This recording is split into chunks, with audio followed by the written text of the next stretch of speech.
لباجر دهوکه گرا هشتش کرنوالا پاریزگاه بونا دهوکه دهتا گران. اف کرنوالا بچندین چالاکین ورزشی و روشنبیری هنری و چالاکین دی دست پیکر.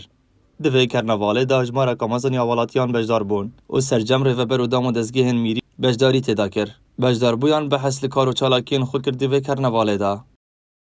ملکیت دیار و برچاو بو حولاتی ما بيجي بشي یاسه و برهنان 2006 هات یاد دادن باجر دو که شما میکنید پیش کردن که برچاو خوادیت یشواره پیش سازی دشواره گشت گذاری دشواره چاندن ده چیکم وکر و بریه که گشتی همین باره ده مولات و برهنان تین دانه بنا دو که به خوشحال مجی وک پیمانگاهانا سر پرای اجتماعی و مشارکت کردی و اوین بینجه و همی بر همی که اندام مایا و خطابیت محط هانا و کار دستی و شوات تذکرن او محط هانا تذکرن.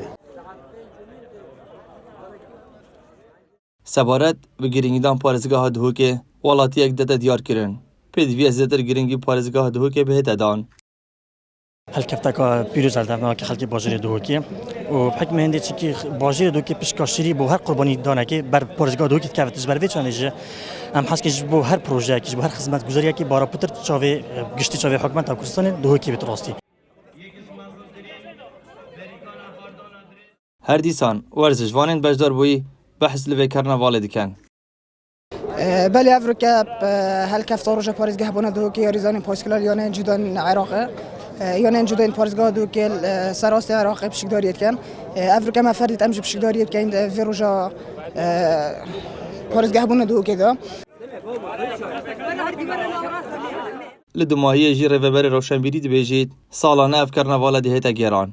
مرام جيش كرنفال أبايا تبجى خلكي أمشان وبرهمت خوني شا خلكي بدين خدمات خوني شا خلكي بدين بلانا حكمة الشيء بو خوش كرنا بجين جاري جيني بو خلكي أبا إكوكو أرمان جسركيت بيستفاده. دهتا زالين كل روجا بيستونه گلانا سال 1969 دوک بویا پاریزگاه و سروک مام جلال رولک مزن وک دست پیش خری دی پاریزگاه دوک ده بویا. پتین محمد با دینان میدیا دوک